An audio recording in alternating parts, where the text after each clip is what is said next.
Okay, hello. So recently I have read Our Share of Night by Marina Enriquez, and that gave me a taste for some cult books. Now, you might be asking yourself, why does it look like you have a new microphone? It's because I do.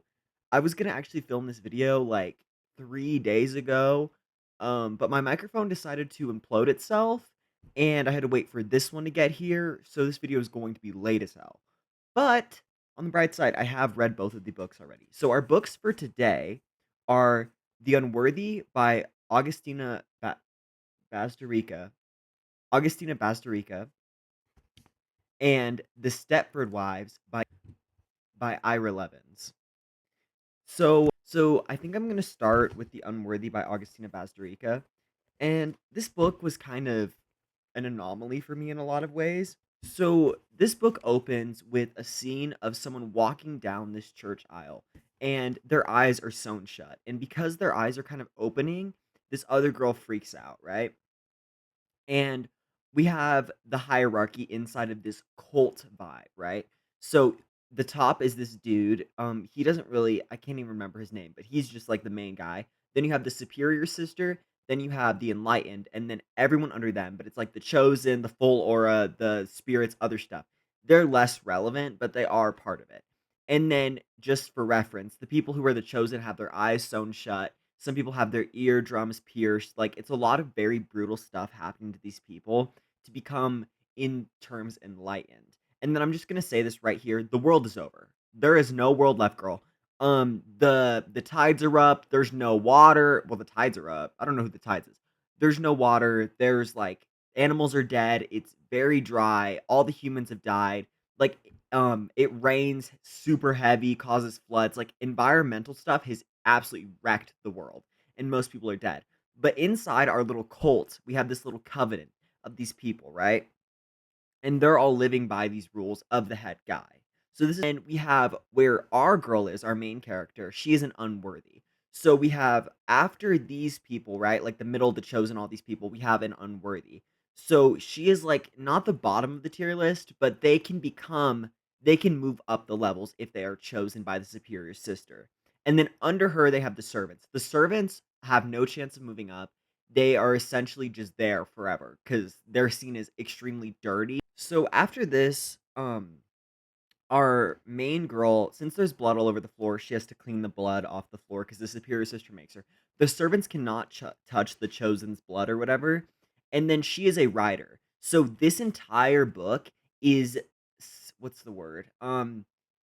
This entire book is contextualized inside of the world based on the fact that this is what she is writing. And then there's a girl who sewed the eyes shut right in the beginning. Her name is Mariel.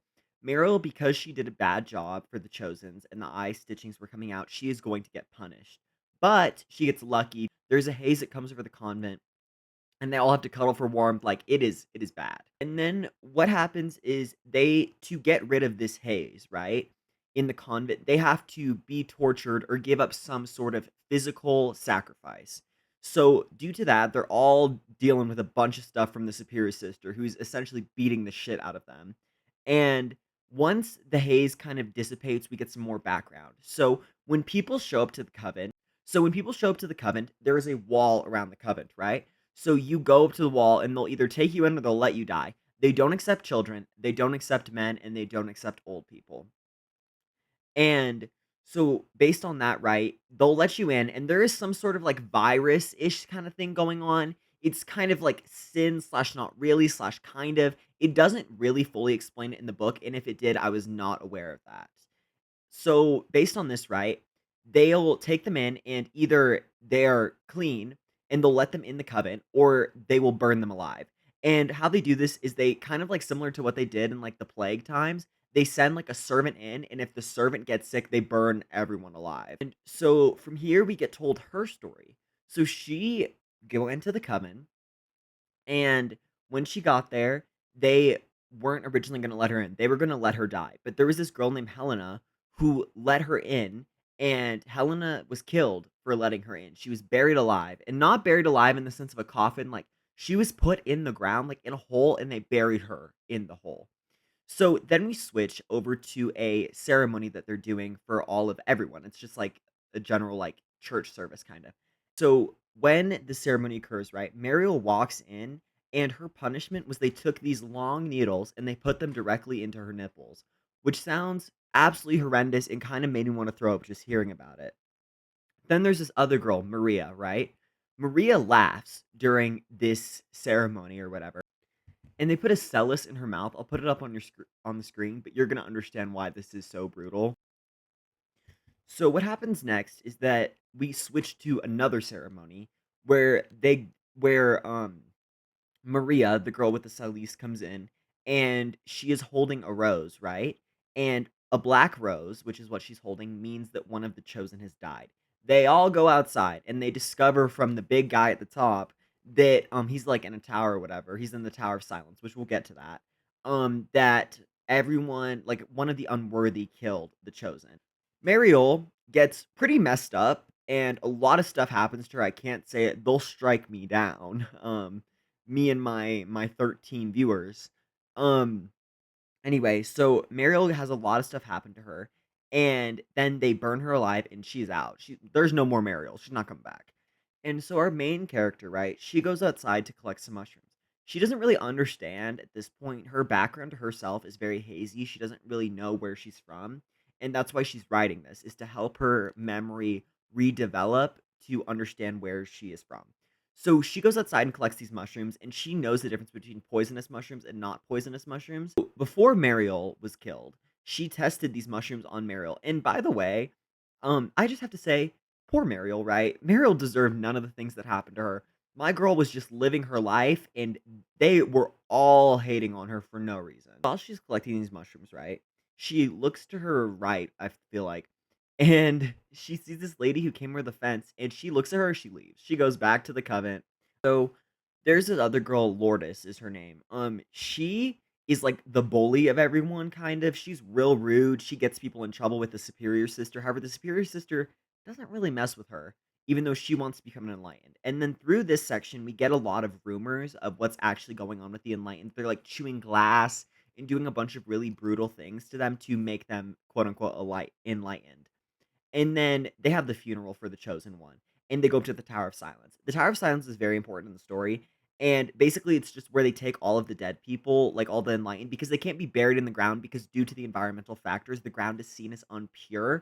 So they bury them in the tower and they just kind of let their bones sit there or whatever. And throughout the book, there's a described lightness on the bones, like a holiness, if you will, to the bones. And whenever someone is disobedient, and this has already happened, but I just kind of glossed over it because it's not super important. They send them up to the Tower of Silence where they just literally sit there. It's exactly what it sounds like. So from this, after someone dies, they get to eat good food, right? That's like the whole reason that they like are excited about funerals and stuff. So during this, she has a bunch of flashbacks. Now, the first couple sections aren't super important, so I'm just gonna give you like a rundown of really what's going on. So she was a child. Her mother was lived with her. It was just her and her mother. Her mother died because of the environmental factors. She left, she joined a gang of kids. That gang of kids was killed. She went to a church, she met a cat. This cat she loved. This is all we have to know. That cat and her are like best friends. I will run like when we get further in the story it'll make more sense, but as of right now, just keep that in your back pocket. So, after this, the chosen have these beautiful necklaces that they wear. So our main character decides, "Hey, I want that." She goes up to the tower, she tries to snatch it. She does snatch it. When she sees this girl that she saw earlier in the story, and she asks her to help her. She tells her to stay in the tower and wait after like some kind of argument stuff goes on, and she leaves and goes. After she gets back to the coven, she looks at this gem and she realizes it's not a gem, it's just like black coal kind of. It's just not even worth it, and she gets really mad. But then they bring Lucia in. They give her name Lucia, and she does everything right. The superior sister freaking loves Lucia, and they have this acid rain situation going on because of the environment. And this, I'm just gonna put this here. I'll bring it up later. But the dread that this book will give you about the environment is actually so well written. It is one of my favorite parts of this book. It stresses you out in such a complex way. So this is the point in the book where the plot kind of gets lost. I will not lie. This section, and I understand this whole section, but for me it just didn't really work, which we'll get to that later. But I just want to put this here because I feel like it'll make more sense later when I'm giving my review. So what happens now is that Lucia walks on these hot coals to get rid of the acid rain, right? She does this, they look at her feet, they're like, "No burns, what the hell?" Which is like, "Oh, yeah, interesting," right? And you're thinking, "Oh, like, she's got some sort of trick." Next day, Lords, the bully or whatever, throws a wasp nest into Lucia's, cell or whatever. So she throws this wasp nest in, right? And what happens is that the wasps, like, surround Lucia, they give her a crown, they, like, crown her as their queen, right? And I think it's so, like, interesting the way that this takes, like, a magical turn. I wasn't expecting it, and I'm gonna be real with you, I wasn't a fan. So from this, just a lot of stuff happens. They Lucia and our main character kind of form this like pseudo relationship. They go out into the Hollow, which is where Helena and her used to be. We find out that our main character reported Helena to the superior sister, and that's why she was killed because she had this golden cross, and that's not allowed. They refer to the like, Christianity essentially is, like, the false religion. This part of the book made me so sad, I actually, like, almost started sobbing. She gets attacked by these men, and the cat tries to help, and they kill the cat, the way like, I'm even, like, thinking about it now, it makes me so sad. Like, that was, like, actually depressing in every way and so just well done. There's these spirits, they're the people who, like, can only hear, and they are in the hollow, Lucia and our main girl, and they look out and they see one of them dead after being whipped. They go inside, right? And they are all trapped in their cells for a very long time, and she also steals the necklace off the spirit. Okay, what happens is that our main girl poisons Lords, and Lords goes up to her, Lucia, and is like, "You're the witch of the moon, like, you're my god," like, and then Lucia puts her to bed. Then they're in the hollow that night, right? And they look out and they see the superior sister beating on Lords, and, like, they beat the superior sister and then take Lords and put her in the bed. The next morning, they wake up, and you can see where this is going. Lords is dead. Um, and she's, like, hanging. A lot's gonna happen, right? So what happens now is Maria gets sent to the Tower of Silence. Lords is dead. They take her, they bury her. They assume that Lords is whatever, like, gang that she had formed did it. They take them. Then Maria, the girl with the cellist, dies in the Tower of Silence, unfortunately, and they announce that there's gonna be a new enlightened one. You can see where this is headed. And then the people that they take, the people who are Lord's friends, they get put in dog cages. It's real intense. What happens here, right, is she gets taken. Lucia is now becoming an enlightened. Our main character decides to break into the enlightened chamber. It is exactly what you think it's gonna be. All of these women have been tortured, they're being sexually assaulted. And so she decides to take them, save them. She gets them out, and then she kind of uses herself as a diversion in the final line in this book, which I thought was actually great, is "I hear the bells ringing." I love that. I thought that was great. That is the end. So now we're gonna get into my review. First thing I want to talk about is in the side of this book, there is these crossed out lines to make it feel like a journal, right? And I think they work sometimes and they don't work other times. I won't give you direct examples, but if you read the book, you'll understand what I'm talking about. They are very interesting to me, and here's my opinion on them. I feel like we should have taken some of them and thrown them out. There shouldn't have been as many. I feel like if there was less of them, they would have made a little bit more of an impact on me. What I like is that they stop at one point in the story. I won't say when, but it makes sense with the story, which I did enjoy. I honestly am very in the middle with these lines. It was kind of complicated for me to find my like feelings towards them. I think they needed to be pushed back, but I also really liked that they coincided with the way the story was moving. I also really enjoyed that this book contextualizes itself inside of the world that exists in. That is always something that I really love in books. I know some people don't like it that much, but I personally really enjoy it. It makes me feel more in the world. It doesn't really waste much time. It just drops you in the story. It doesn't do very many lore dumps. It's more of discovering it as it goes on, which I really enjoyed because I felt like I was really scared it was gonna do a lore dump thing, but it didn't. Another thing I thought was very interesting concept that Augustina Bazarica did really well was the idea that they become so indoctrinated inside of this world that they forget who they are. Like they have no idea who they are, which I thought was a very interesting commentary on just religion in general and just the ways in which a lot of religions will expect you to give up everything to be part of it. I really liked that and I thought it was done very well, very subtle in a lot of ways. Like it didn't feel like it was pushing it in my face like a lot of other sections in this book. I also really like the concept of the wall. I thought that was very interesting the way that the wall was used, especially inside of just like the environmental factors in the book and the way that the wall was used to keep the outside world out because they didn't really want to have to know what was going on. Thing I didn't like that much was in this book, there is a lot of "I smiled," like, after something happens, and it's supposed to be, like, badass, but it just comes off as cringy. There was one time in the book where it actually did work, and that was because it didn't have, like, this weird, like, undertone to it, and I just really didn't enjoy it. It broke my immersion so many times because I was laughing at how, like, it just felt very, very, like, wanting to be edgy in a lot of ways, and it just didn't work for me. I think the book had so many other good points that didn't need this extra, like, trying to amp it up with the "I smiled." I just didn't like it. I just thought it was underwhelming in a lot of ways, and it, like, undermined what the story was trying to build. Okay, another thing. Sometimes this book, gets a little, like, confusing in some ways, like, based on the way things are happening, but I wrote that down when I was originally reading this, right? Like, the very first few minutes I was reading this, probably like 50 pages in. Now, I honestly think that that was on purpose, and I have more empathy towards that because I think it's supposed to like dislodge you in the way that the characters feel dislodged. Okay, another thing. I really like the pacing of specifically the aspects of this book that are a little bit more shocking. It's not super in your face in a lot of ways.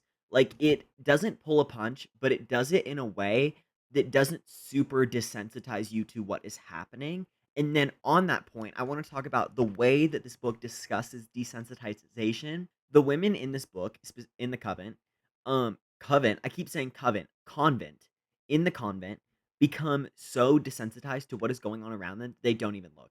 And I think that is such an interesting, just especially now in the time we live in, such an interesting like discussion of desensitization in the way in which if something's happening every day and you see it consistently, you stop really like noticing what's going on. Okay, now we're gonna get into more of my criticisms of this book. First thing, this book, I just think it is really gives itself away very, very quickly. Not in a way that I would like. It is very heavy on the metaphors to the point where I feel like it was like banging my head with them.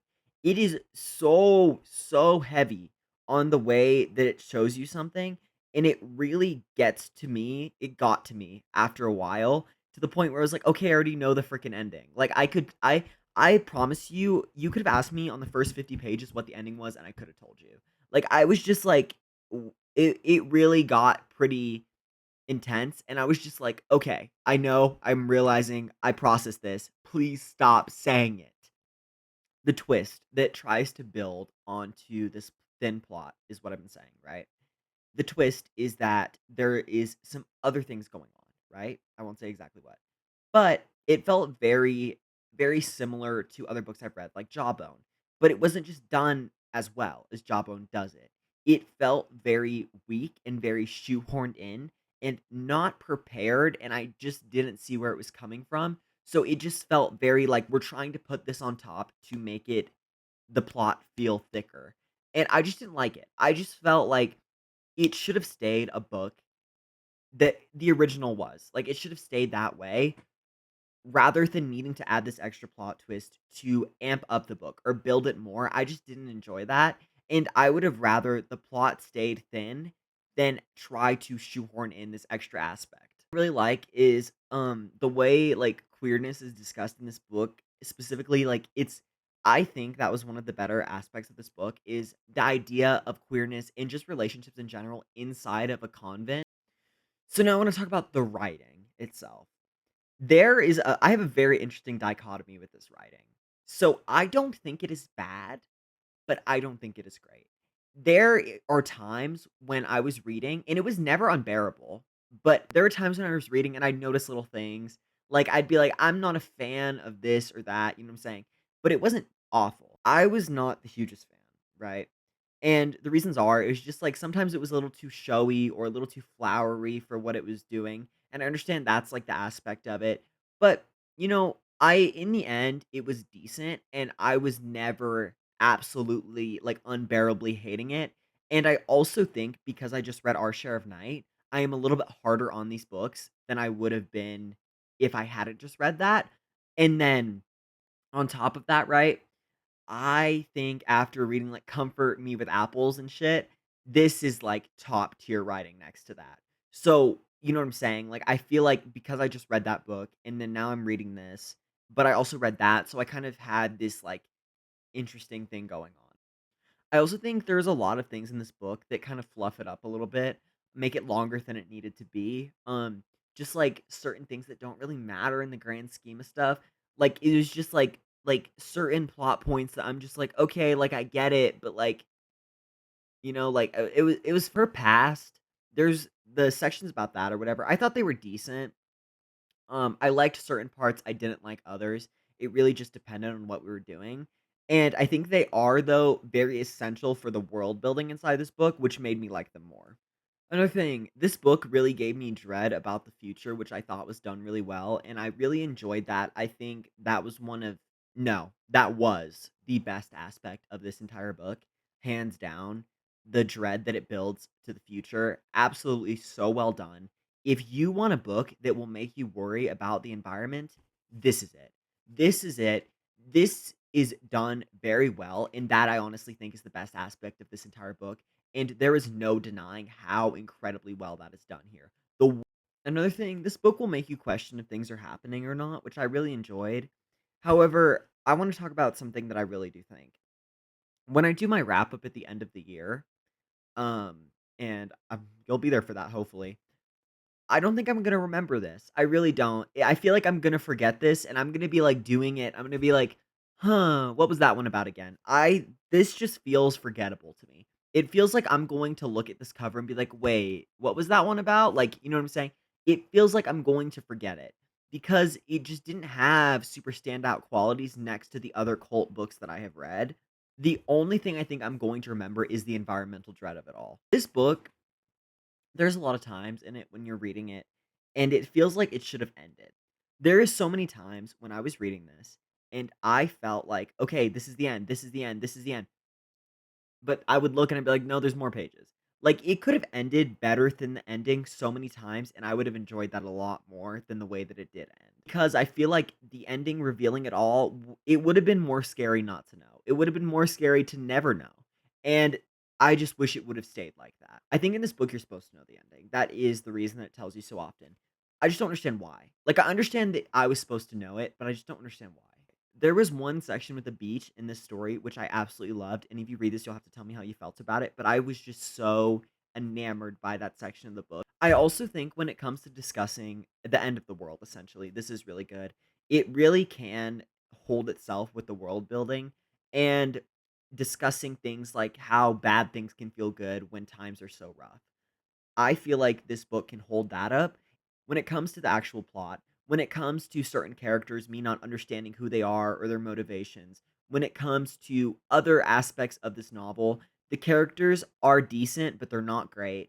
It's just, I feel like the world building was so good that the other aspects just let me down in a lot of ways. Waiting for a good plot and thick plot, don't read this. Um, I don't know. I really don't. I think it's decent, it's not great, but for my media comparisons, okay, media comparisons. First one is Midsummer. This has the same convent vibe. Um and I love that. I think the way that people are killed in this book and in Midsummer is very similar. The way that it kind of is controlled, like it's very similar to Midsummer in a lot of ways. And I think if you absolutely love Midsummer, like if that's your 10 out of 10 movie, you will like this. And then my song, I would say Out of Body by Gorillaz. Anyway, I would say this is 3 stars. It's not bad, it's just not great. But I'll see you once I decide to film the other section of this video. Hello. So I've now come back to you to talk to you about The Stepford Wives by Ira Levins. And this is my second time recording this because of this fuck ass microphone. So let's get into the summary. So it's gonna open with our main characters. Our main characters are first Joanna. She is our main girl. She is the one that we're gonna follow throughout the story.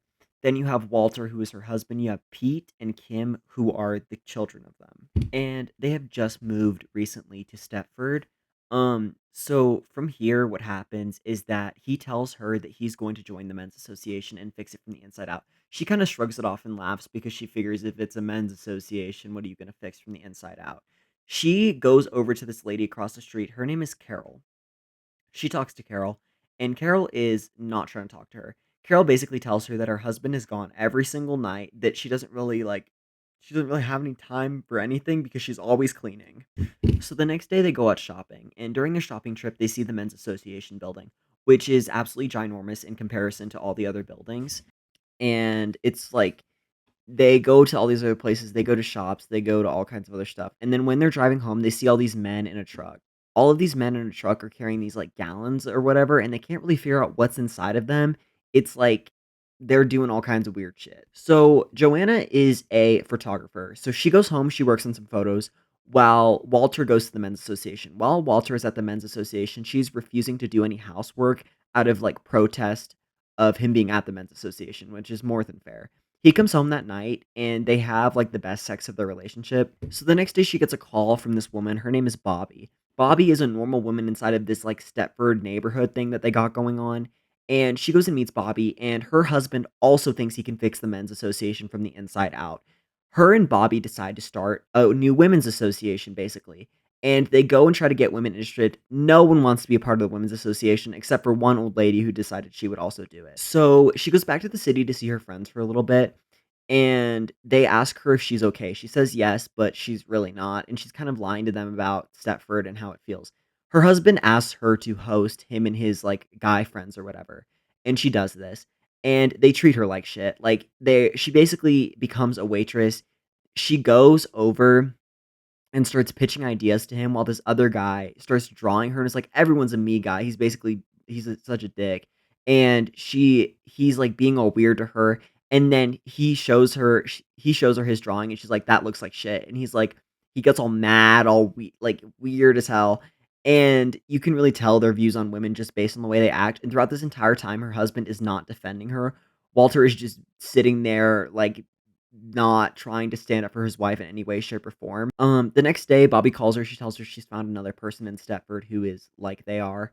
And when she tells her this, she's like, okay, so they go and they meet this girl. Her name is Charmaine. Charmaine is she's real rich. She has a tennis court in her house, and they go and play tennis.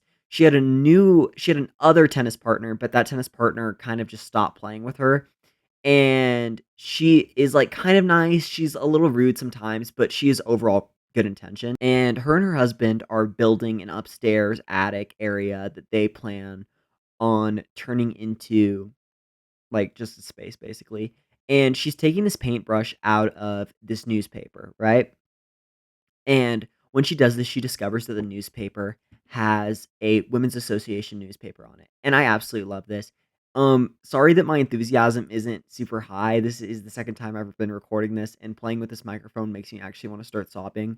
But just know I really do enjoy this. I thought this was very well done, very well put together, very engaging for the story. It built very well on what has already been developed, and I was very impressed by the way that this was shown inside of the book. Then what happens after this is she goes and tells Bobby, and then she goes to Kit's house, the leader of the women's association. She goes and tells Kit and is like, "Why did it disband?" She's like, "Membership dropped. That was kind of it." And she says it in a way that's like, "Oh, like, you know what I mean, very Stepford Wife way." And then after this, they're hosting a party. So they invite someone to help them host the party, and this lady tells Joanne that she used to host a lot of parties here, but recent years, no one has been hosting at all. It's just been kind of like a dead zone. And she explains that there used to be a women's association, a civil association, and that the civil association essentially merged it with the men's association once that started. They became one, and then the women's association dropped off.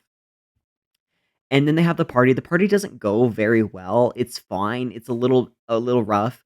And then everyone goes home after this. The next day, Bobby and Joanna go to Charmaine's house to play tennis, and she is tearing up the tennis court, removing that, and she is decided basically to become a housewife full time. And it's like really depressing when you actually read it. And it's really sad to see because Charmaine in the book is very extravagant. She's very illustrious, She has a lot of beliefs in zodiac signs and things, so to see her break herself down like that, is really sad. And then after this, her and Bobby go to McDonald's, which is definitely a play on capitalism, and I'll get to that in my review. Um, and they are talking about how Charmaine moved in July, Bobby in August, Joanne in September. So it's going to catch up to them eventually. And Bobby sends a letter to the government because they assume it's some sort of chemical in the ground that's making these people act like that. And then Bobby gives her kids to Joanne for the weekend because they're having this sort of like party thing with her and her husband. Well, it's not a party. They're having a getaway with her and her husband, and they meet a new family who moved in, Ruthane and her family. They are a black family, and Joanne has this weird moment where she's like, she doesn't want to come off as too liberal, but she's like, I don't want to be weird, but I also would go up to them if we're a white family, so now I feel even weirder. But she was like, then she decides not to go up to them at all, which I find very interesting in these ultra white communities, how they respond to people of color, and almost the internalized racism you can see in the responses that Joanne has to her. Her and Ruthann actually become really good friends, and Ruthann, in my opinion, is the best character in this book. I think she's the most compelling and the most engaging and the most interesting of all the characters. So they become all friends. We learn that Ruthane is a children's author, and Bobby comes to get her kids, and Bobby's acting super proper, super strict, and she goes and sees Bobby and realizes Bobby has become fully Stepford Wives. She freaks the fuck out and she goes and to her house and basically tells Walter that she's taking the kids, she's leaving, she knows what's going on. And he basically locks her upstairs and takes her stuff, and he's like, "No, calm yourself down." She sneaks out of the house, and Walter like doesn't really realize after going to check on her or whatever, and she runs. She eventually gets caught by three men, and they don't really catch her, but more of they're trying to convince her. She goes into a house with Bobby, and I forgot to mention before this, I'm just gonna bring this up now. When Bobby becomes a uh full Stepford wife, right? Her son says he prefers it this way, which I think is a very compelling display of how misogyny is passed down father to son and how the cycle continues, and without there essentially being someone to break it, it will keep going. So she goes to Bobby's house. They tell her that if Bobby bleeds, if she cuts herself, that then that'll prove. And then Bobby pulls out this big ass knife, about to cut off her hand, and what happens is that they call Walter. Then we skip. Ruth Ann is at the supermarket and she sees Joanna. Joanna has become fully Stepford wived at this point. She is like putting stuff in the cart the same way that other girls do. She's like become all this. And Ruth Ann goes home to work on her children's book. When she gets home, her husband basically is like, she's like, "Can you watch my kids? Can you watch the kids while I go do work on my stuff?" And he's like, "Yeah." And then she's like, "I want to enjoy our weekend together," which is what happens when they become Stepford wived, aka roboted. That's the summary. So now I'm gonna get in my review. Okay. I first of all really enjoy the setting in this book. I think it is done and developed so well, especially with the capitalism add-ins to it, the way that it feels so incredibly sanitized and broken down into this like very, very strict, straight-laced society. I also really enjoy the characters in this book, specifically like the actual characters.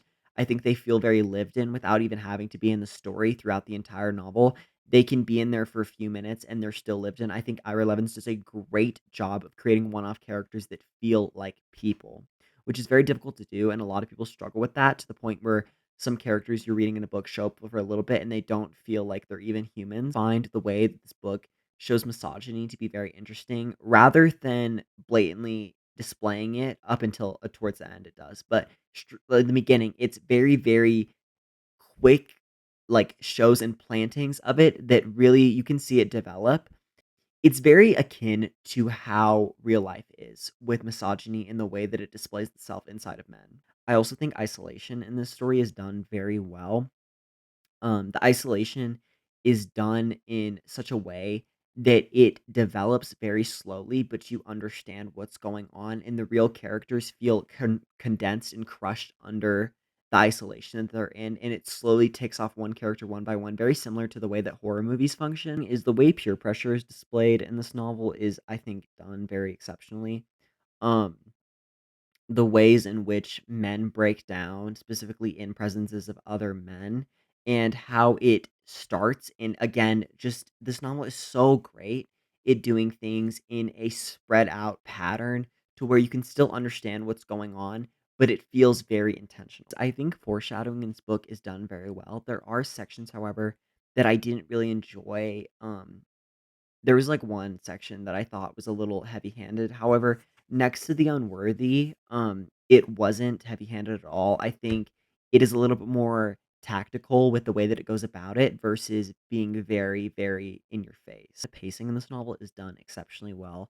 It feels very, very intentional in the pacing and very, very engaging. I was never felt disengaged in this book to where I was kind of reading, but not really, if that makes sense. Some books get like that if you're reading it, but nothing's really happening. So I really enjoyed the pacing of it. It's very fast paced and it really keeps you going. And I didn't feel like I was wasting any time in the book at all. I absolutely love the reveals in this book. And the way that they're spread out throughout the book never made me feel like I was just getting like one or two reveals and then it was like, okay, now what do we do? It was consistent and such a great way of keeping interest inside of a book. Also, I love the way part 2 ends, that's all I can really say, but I do love the way that part 2 ends. Walter's character is very interesting in the development of it and just other men in the story. The way that they view women and the way that it changes throughout the story, I find very interesting, and then also inside of it changing, I think it's very interesting to see the way that the book puts on display that bad people or will be shown. Like, specifically, I think using, like, the analogy of a relationship, you don't really know who someone is until you're all the way in it, and I think that is very similar to the way this book shows people, like, it's like, eventually it'll all come out, that a lot of the women in this book are making money from their creative endeavors, and the men in this book kind of tear them down because of this, not necessarily as a direct result, rather, I think it's more of an underlying theme that they don't enjoy this, and they kind of rip away anything that makes these women human beings, like their personality, their hobbies, things like this that are torn away because of that, because of the way that they view them and who they think they should be versus who they are as people, trying to fit a person into a box rather than viewing them as a whole, ways in which the characters in the story display bare minimum.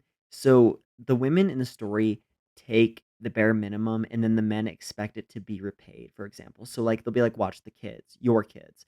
And then later in the story, they expect it to be repaid through like time or something else, which I find so compelling because of how how incredibly realistic it is to just men in real life. I think this book also is a masterclass in tension, which is one of the things that it says on the front of the book, and I completely agree with that.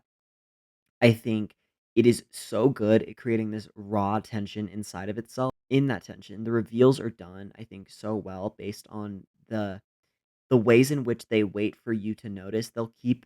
They don't explain it directly, they just kind of point towards it, more gesture towards it, and then hope that you understand. There is a part of men in groups, and it's near the end. If you understand what I'm talking about, you have read the book or watched my summary, I think I bring it up. I absolutely love that, and I thought that was so well done. It's a little bit on the nose, but I also think it's done in such a way that it didn't really aggravate me. I really like the ending. It is so open to interpretation versus something like Unworthy that really holds you down and forces you to kind of think about it. I guess you could argue that Unworthy was like that too, but it explained everything down to the last detail versus this didn't do that, and I really enjoyed the fact that this didn't do that. I also think the writing is done so well, the world building is done so well, the characters are done so well. Um, just the general voice is done very well and feels very developed. I think the capitalism commentary goes very deep and it doesn't feel surface level. It feels like it goes deep without having to specifically discuss anything. It is shown rather more through world building than anything else rather than direct commentary, also through specific actions or events that happen to the characters and how they respond. It's not directly spoken or acted upon, it's rather the responses and the world building that create the commentary. The fact that this book didn't need to explain everything just made it so much better. It felt so raw and so real rather than having to hold my hand and explain what was going on. Also, the foreshadowing felt way less intense and the metaphors were way less intense, and I felt like I could actually breathe. Another thing, this book is exactly what I wanted Comfort Me with Apples to be, which is why I was so excited when I got to the end and I realized like it was great. It made me really happy because I was really excited for a concept like that, and to get to read it made me really enjoy it. My media comparisons for a song, I would say Tennis by Lily Allen. and West End Girl in general. I freaking love that album, and I think it is such a great album. It is actually hung up right here. I know you can't see it, but it is right here. And then for a movie, I would say Don't Worry, Darling, which is not the best movie, but I think it is based on the Stepford Wives, and it has the same essence to it. This book, 5 out of 5. I thought it was great. I think it is exceptionally well done, exceptionally well written, extremely compelling. It is so great with its commentary. And that is my review for The Unworthy by Augustina Bazterrica and The Stepford Wives by Ira Levins. Um, Thank you for watching if you made it this far, and like and subscribe and stuff. Okay, bye.